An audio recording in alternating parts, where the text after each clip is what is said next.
welcome back to Professor Grimdark's Grimdark Fantasy Vlog, Volume 3. Since we didn't have any questions from last time, we're going to jump right into today's topic, The Court of Broken Knives by Anna Smith Spark. Now, today is a good day to focus on an author's voice and style. So, Anna Smith Spark has an amazing voice and style of writing. In fact, the way that she uses narration in the story is almost very poetic itself. So we have our two main characters, our protagonists here. We have Thalia and Meredith, and they each have a unique voice. And I think it's very essential for writers to make sure they discover not only their own narration voice, but the voice of the characters, because that can make or break a story. Now, I understand that sometimes voice can interfere with the reader's enjoyment of the piece because it could stand out. But for me, this piece here, the voice actually added to the story. It really brought me into it as if I was like part of the piece itself and going along with the characters for the ride. So we're going to take a look at some of the elements of the book here, considering a voice in a second here. So the first step is we'll look at the third person point of view, third person narrative voice. And it starts off right away. Knives. Knives everywhere. Coming down like rain. Down too close work like that. Men wrestling in the mud, jabbing at each other, too tired to care anymore. Just die and get it over with. Half of them fighting with their guts hanging out, with their stomachs stinking of shit, oozing pink and red and white. Half dead men lying in the filth, screaming. Whole lot of things screaming. So, again, we can tell right away that this is a grimdark fantasy book. You have the violence going on here. You have a war, battle going on immediately. You have, it's not just any type of violence. This is extreme violence. You see how you have the guts hanging out, screaming all around, the dirt and the shit and all that. That's pretty much grimdark standard here.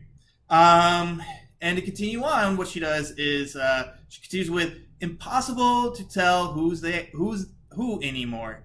Mud and blood and shadows, and that's it. Kill them all. Keep killing until we're all dead. The knife jabs and twists, and the man he's fighting falls sideways. All the breath going out of him with a single relief. Another there behind. Gods, his arms ache. His head aches. Blood in his eyes. He twists the knife again and thrusts with a broken off sword. And that man dies too. That man too dies, yeah. Fire explodes somewhere over to the left. White as maggots. Silence as maggots. Then shrieks of men as men burn. We're pretty much right in there, close on the narrator here. We don't know who it is. All we know is that it's a he. And it's intriguing in a way because we're like, all right, so we got somebody right in the midst of a battle. Now we're right there with them. We're right there with the blood in the eyes. We're right there with the blades going out and basically all this chaos going on. And continues on with chapter 1. He swings the stub of the sword and catches the man on the leg. Not hard, but hard enough so the man stumbles, and he's on him quick with the knife. A good lot of blood, and that man's down and dead, still flapping like a fish, but you can see in his eyes that he's finished. His legs just haven't quite caught up yet. The sun is setting, casting long shadows. Oh, beautiful evening, stars rising in a sky, the color of rotting wounds. The dragon's mouth, the white lady, the dog, a good star, the dog. Brings plagues and fevers, it inflames desire. Its rising marks the coming of summer. So maybe no more campaigning in the sodding rain. Wet leather stinks, mud stinks, shit stinks, window latrine, trench overflows. So already you are in the head of our narrator here. Again, we don't have a name to go with it. But again, this is someone that you can assume that is later on when we find out is Meredith here. Especially since we actually get into the thoughts later on, going over like the chapter 5, we see, why we march and why we die and what life means is all a lie. Death, death, death. So it's like it's a poetic lyrics going on in here. So the prose flows along nicely. So understands, and it continues on. Understands that better than he's ever understood anything, even his own name. But suddenly, for a moment, he's not sure he wants to die. The battlefield falls silent. He blinks and sees light. A figure in silver armor, white, shining, blazing with light like the sun, a red cloak billowing in the wind, moves through the ranks of the dead and the dying. The light beats on to them, pure and clean. Amrath! Amrath! Voices whispering like the wind blowing across salt marshes. Voices calling like birds. Here, walking among us, bright as summer's dew. So, here she does something very interesting. She brings in an element of warmth amongst all this chaos and death, like a promise of a new day.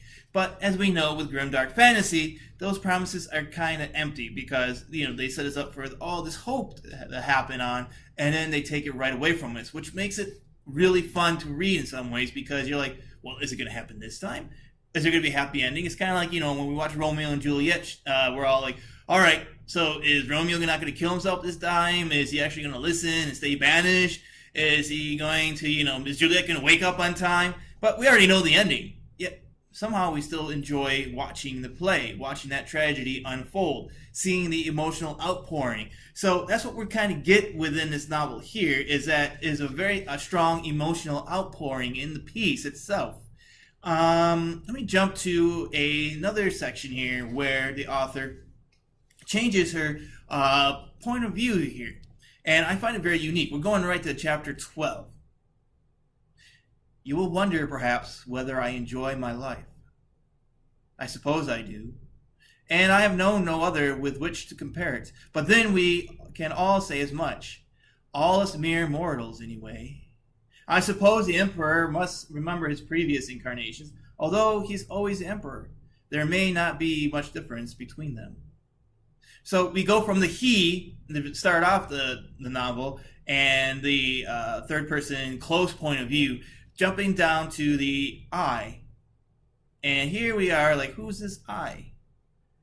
I am the High Priestess, the Lord of living and dying, the most powerful, the most sacred woman in all Skelmith Empire, second in importance only to the Askelaman Emperor himself.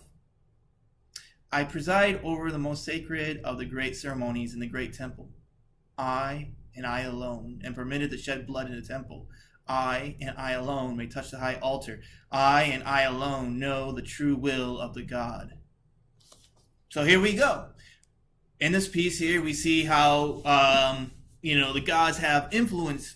In this case, they require sacrifice, blood sacrifice.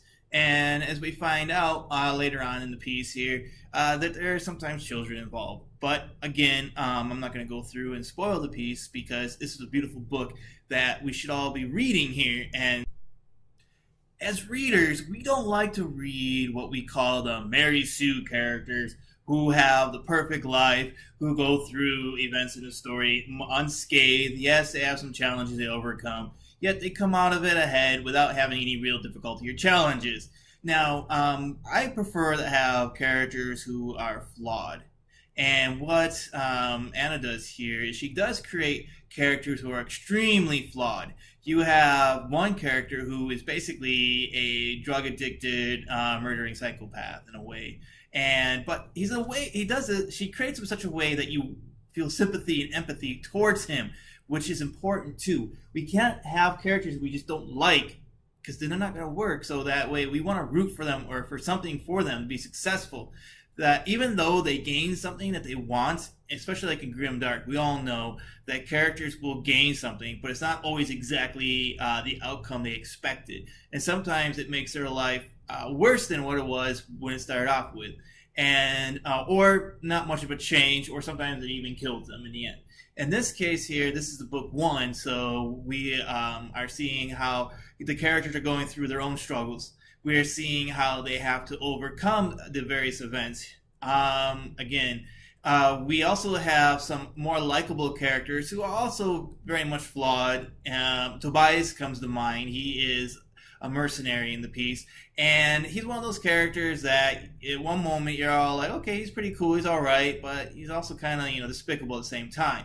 Like you want to trust him, but you don't, and I think that's very a neat trick to do when you're an author, that you create these characters that the readers can not maybe completely relate to, but we have empathy towards, and that's helps us to carry through with the story, especially since when a lot of despicable things occur in the piece itself.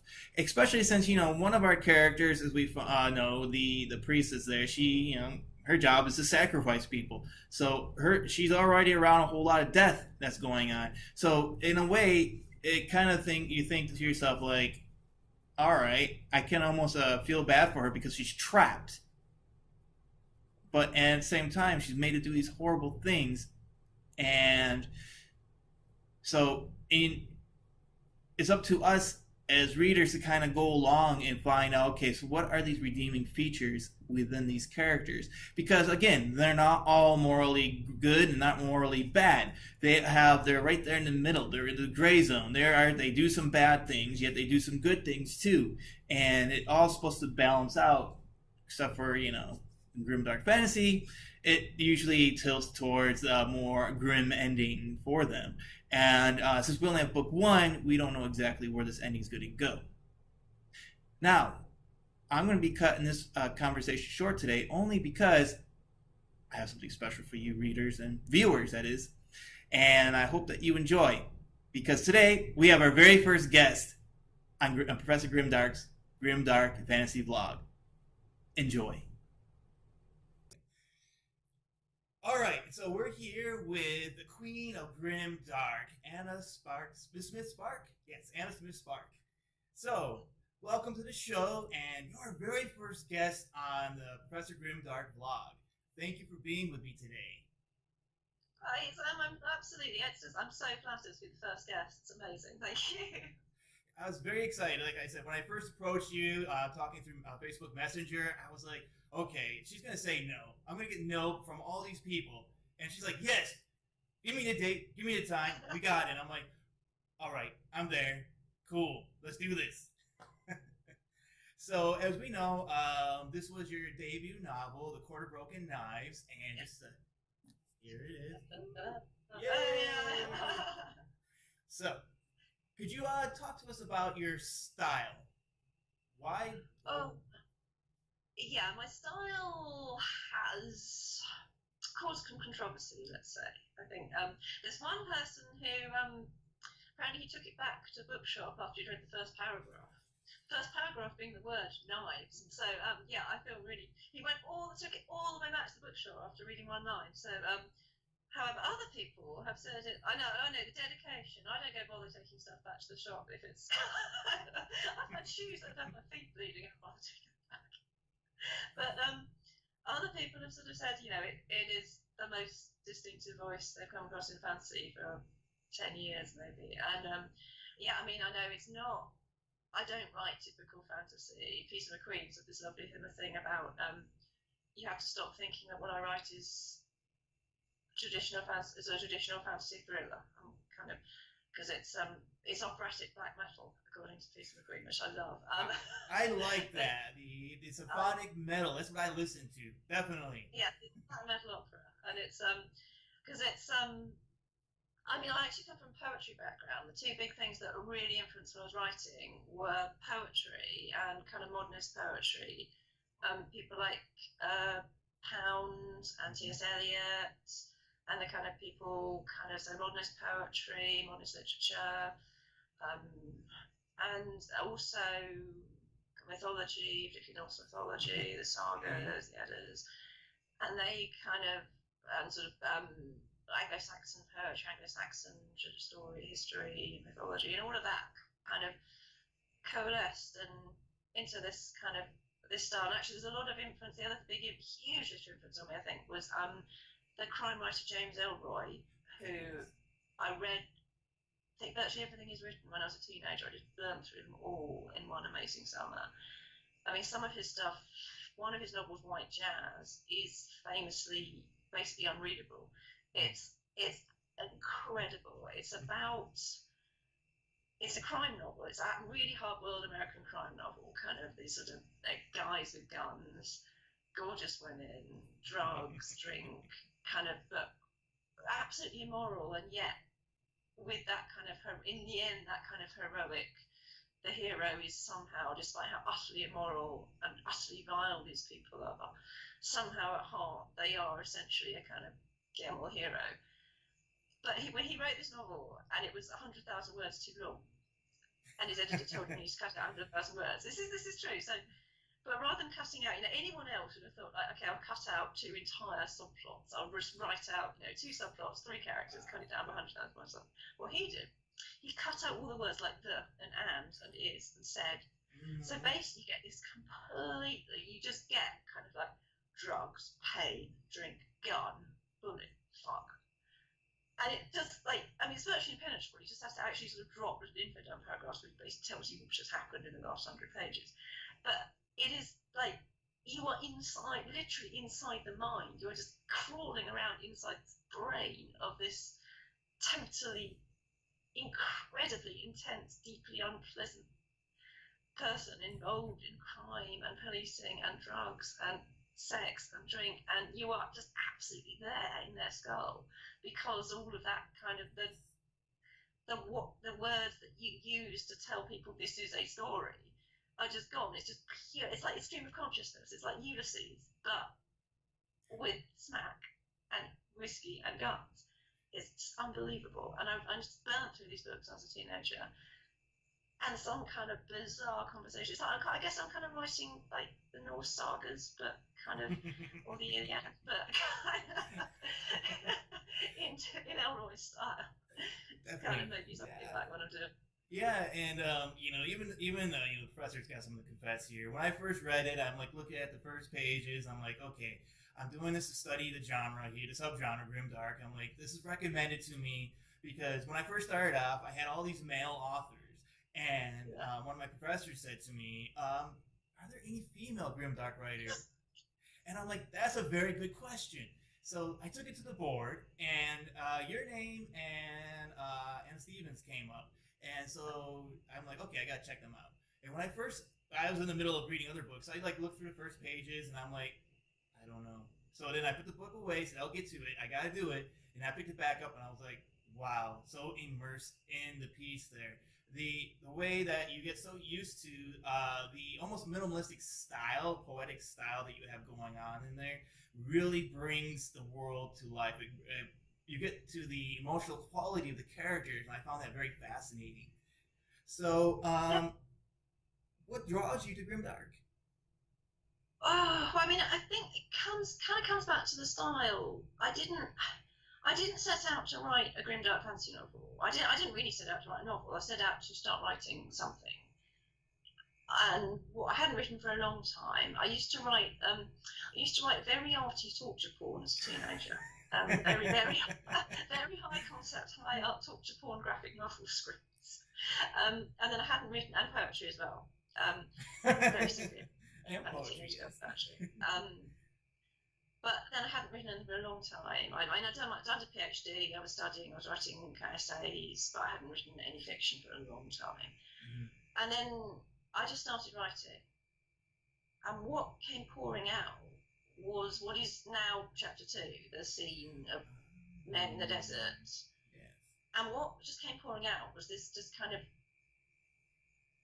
experience of violence, and this kind of experience of it was the emotional experience. I didn't know who these people were, I didn't know where they were, I didn't know what was happening, but this experience, the kind of sensory feel of being in the desert, the feel of the heat, the look of it, that very bleached light of the desert, the taste of the sand in your mouth, the feel of the kind of hot wind, and then the scene with the rain, which is still, there's this little scene where it rains, which is still one of my favourite. I think that's one of my favourite pieces I've ever written still. Yes. And the description of the rain, and then this. So spoiler alert: there's a dragon in chapter 2. Right? A lot of people are like, I've had several people message me like, "Fucking hell, woman, you put a dragon in chapter 2." And that the experience, not that I'm going to technically describe how you might fight a dragon, but just came burning into this feeling of what it would be like to be up against a dragon, the physical and emotional set, what you'd be going through, the fear, the terror, the feel of it, the look of it, the smell of it, what you'd be experiencing there. Yes. And so what I just came out very organically that what I was writing was this kind of just blazing kind of, this is what it feels like to be immersed in violence. This is what it would feel like emotionally and physically to be in this absolutely extreme male violence position that I'm writing about. And these kind of people who are absolutely at this kind of emotional limit and physical limit of what they're engaged in. Exactly. It's what I would call falls into the anti-pastoral aspect of grimdark fantasy. It is a complete anti-pastoral. You get desert and a dragon, so you got the environment trying to kill them, as well as creatures from the environment trying to kill them at the same time. So. But then there's the pastoral bits as well. I mean, it's funny. People always, lots of people kind of, because there is long descriptions of landscape. There are lots of descriptions where not much is going on. There's long descriptions of landscape and things. I love describing the landscape. At the same time, the landscape's trying to kill them. That's what really makes grimdark in that way. It's not they're all like, oh, look there's camels in the distance and they're moving along and everything's so beautiful in the sands, describing the dunes. No, there's a dragon going to burn them up.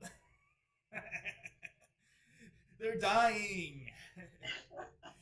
So no, that's. I mean, for it to be a fantasy novel, it was just like, well, the next one there seems to be just, oh, there's a dragon here, because why would you not write a dragon?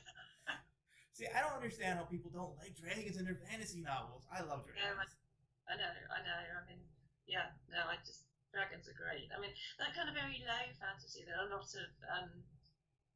of Grimdark, particularly, is that low fantasy, the kind of almost kind of fairly realistic. It's not the kind of high fantasy dragons and gods, and it is that kind of quite kind of things like Lowtown or I mean, actually, of course, I mean the Broken Empire trilogy is kind of low fantasy. Is pretty much low fantasy. There's no kind of it's not about magic. It's not about it is about magic, but the magic is somehow explained as having a scientific basis. It's not, prophecies and destinies and dragons and gods. It is kind of rooted in the real, and it's quite sort of. And I'm actually fairly unusual in writing what is definitely categorised as grimdark, but with that I kind of tell people I write high fantasy, military, grimdark, epic fantasy, and they're sort of like, whoa, kind of. Yes. See, and that's what I find quite often exciting. Is that grimdark can encompass all of that. They can encompass the epic, and it can incorporate all these the traditional fantasy pieces, but then you just put it in a world that is has that dark tone to it. The theme of hopelessness. Even though you get what you want, it's not really what you expected, and it's not always a positive thing. Yeah. So, as a writer, what are your habits like? On a daily basis, do you write every day, whenever you can? I try and write every day. I mean, I do take time off. I do actually have a life outside writing, but so, and actually, kind of, I mean, the big thing I'll say to anyone who is writing, who wants to write, is aspiring writer, is you don't need to kind of set time aside. I have a job as well. I work 3 days a week in the government, which is a civil service. I work in Whitehall, which is absolutely fascinating. I am in the heart of power. The stuff in Broken Knives set in the heart of about bureaucrats, about power. I have been there in modern Britain, and which is cool. Awesome. I'm right. There were some lines in that which are basically lifted from my real life as a civil servant. I have had another civil servant contact me, and I'm like, oh, only a civil servant could have written that. More accurate. But now I write in the train on the way to work. I write in the evenings. I have 2 days a week where I write full time, and I try and write 9 to 5 on those days because it's a full time job. I do mean it's a job now. I need to complete contracts. I need to actually write books. Deadlines. But before I got a job, before I got a publishing contract, I was just writing whenever I could. I wasn't. People have this idea you need to sit down in absolute silence for 8 hours and write and have that somehow commune with the muse, have that thing going. But I write on the train in the morning when I commute. I write kind of, if I get half an hour, I'll start doing some writing. Then I scribble down notes and stuff. Send myself text messages and things I just thought of. I never stop thinking about it. I kind of I would sort of like, yeah, no, I sort of send myself notes all the time. I try to make myself remember stuff all the time. I think about the book all the time. And do you ever like send yourself like texts, like say, "Hey, this is something to remind you, remember yourself." Yes, yes. No, I write whole bits down. I find I've got whole bits on notes and things on my phone. And I mean, the one I said, she's in the shower. I'll be in the shower and I have some really fantastic idea, and I come running out of the shower in a towel with some soap dripping off me, like everybody out of the way. It's right now. We got an idea. Get it down before it's gone. Yes. I know that. I sympathize and empathize greatly, especially when you get there. You're all like, pen in hand, paper in hand. What is it? What was it? Where'd you go? I mean, it's the only thing. It's kind of the only thing that's real. It's much more real than my day job at work. Actually, it's kind of. I mean, I think about it. I do kind of live. I live in the world of novel all the time. I really think about the world of the novel all the time. I just kind of. I go over lines and things all the time. I'm always editing in my head. I kind of just really just kind of live inside the book. Yeah, it's like story is essential to the human being. I mean, Yeah. we came in existence with story. We had to tell stories about how myths, how the world came about to understand it. Just before science came in and destroyed all our myths. No, it didn't destroy all our myths. We then therefore create more myths over science. We have Yeah. So yeah, that is very fascinating, and especially since your background, you can tell that you can see the literary aspect in there, the mythology that you incorporate within the novel itself. I always find that fascinating because you read some stories and you don't really get the sense of the mythos of the place. Yeah, you have the awesome world building, you have the character interactions, but in my back of my mind, I'm thinking it's like, so what did the people think? How this all came around? So Yeah.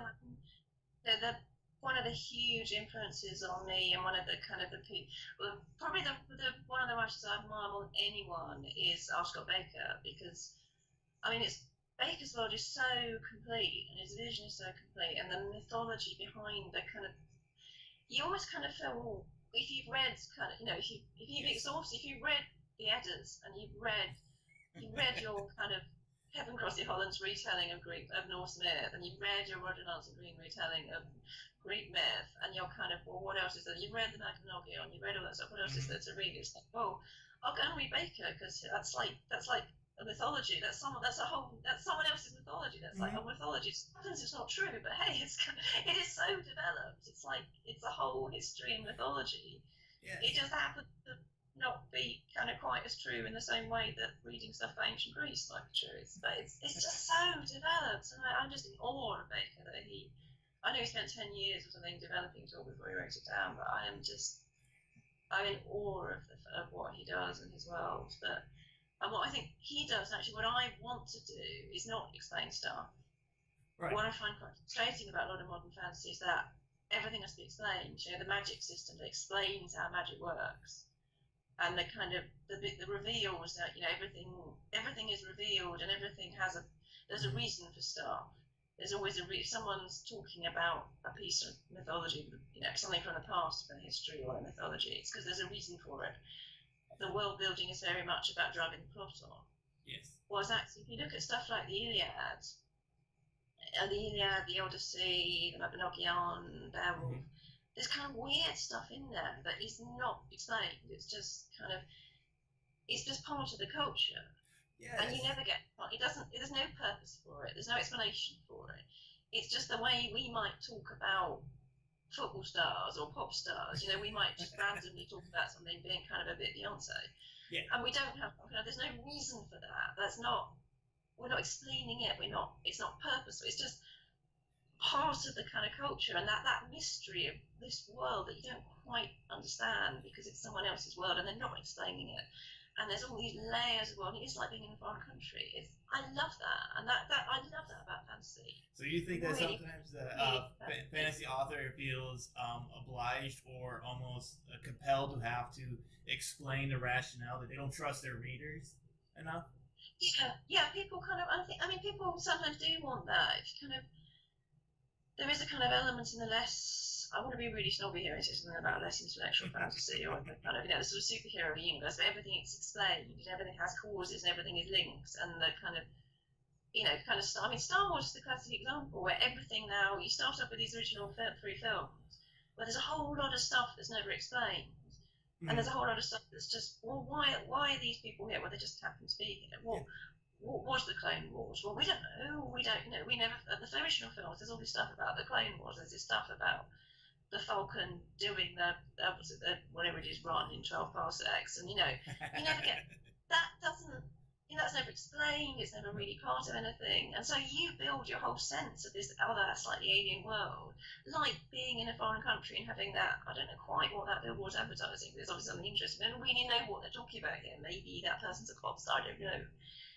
And then people just go on explaining it all and building all these other films that explain it all, and this whole they were all and it just ruins it. It totally ruins it. I want that mystery. I want that. This is another world that I don't quite understand. And I think people like Baker do it, and John Harrison does it.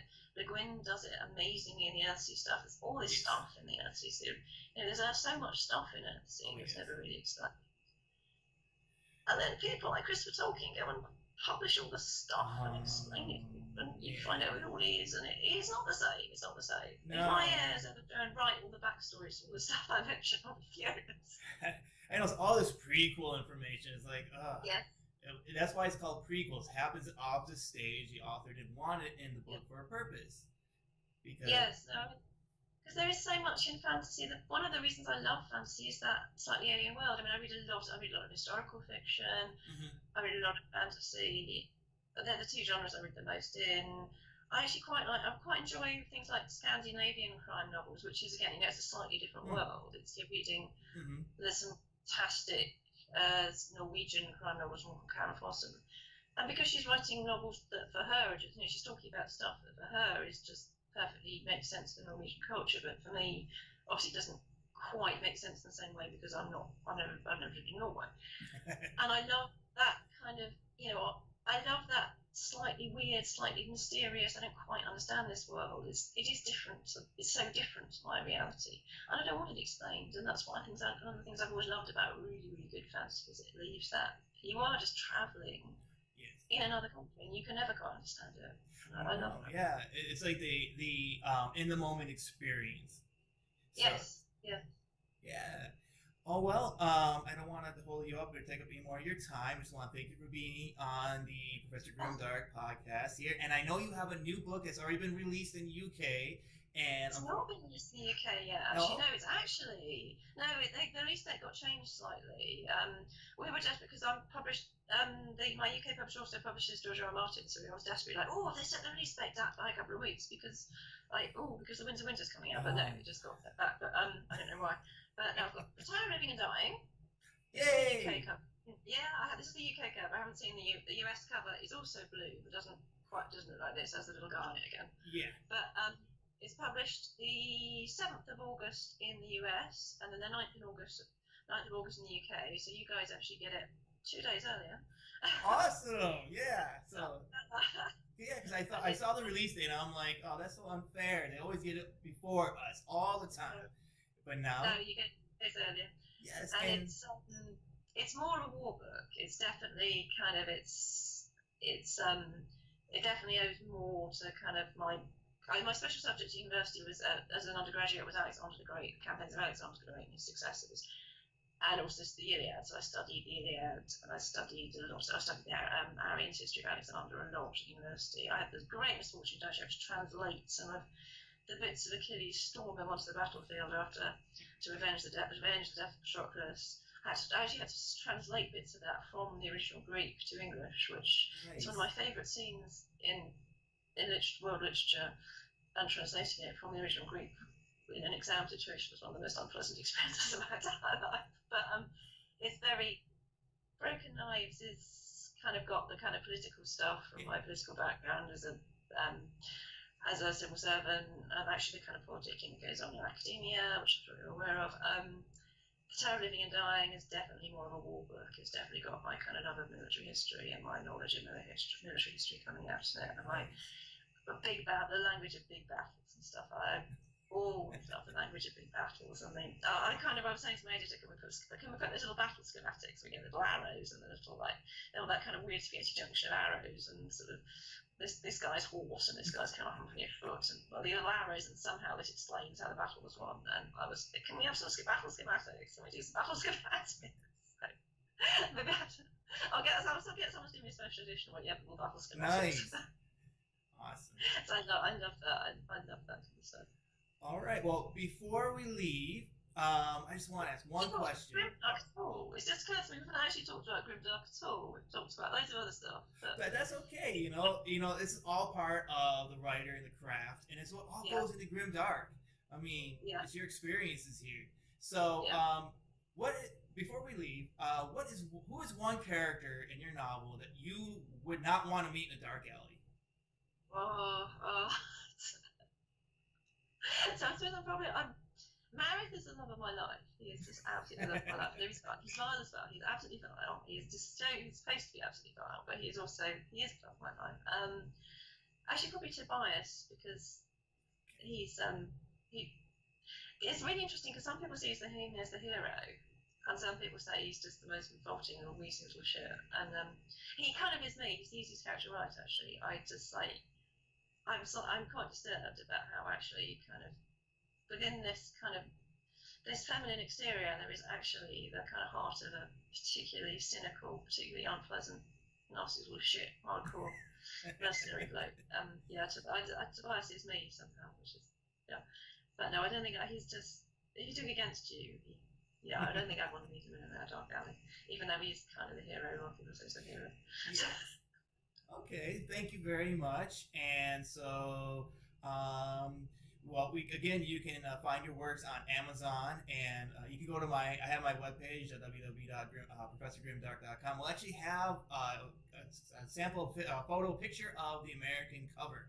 I put it on my webpage. And there's so I'm on Twitter as Queen of Grimdark.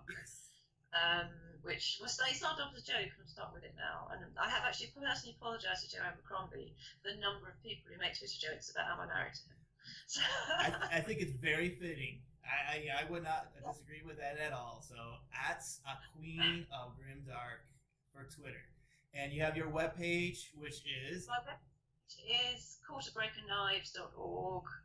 I'm on Facebook as Anna Smith Spark. I've got an author page also called Anna Smith Spark that I don't do that much with. And I'm on Facebook and Twitter quite a lot. And if you see me, I'm at Worldcon this summer. I'm coming up to Worldcon in San Jose. Yay. So it's the first time I've ever been to America. So if you see me at Worldcon, come and say hi. I'll be completely lost I've never been to the States before in my life. So come and say hi. Come and explain it all to me. Well, I hope you all enjoy that conversation with Anna Smith Spark as much as I enjoy having an interview with her. She's just an amazing person. And I really do hope that you all have gone out and got your copy of The Court of Broken Knives and read it and review it, please. And also her upcoming release, The Tower of Living and Dying, that's coming out on August 7th on Amazon or at your local bookstore. So go out, enjoy reading it. It's going to be an amazing piece. Also, if you're going to Worldcon, so have a good time, and hopefully they've solved the issues they had going on with all that going on there. I don't want to get into that detail. That's nothing to deal with here or there. But like I said, ladies and gentlemen, class is almost dismissed, so keep it grim, keep it dark, keep reading. Thank you for joining us.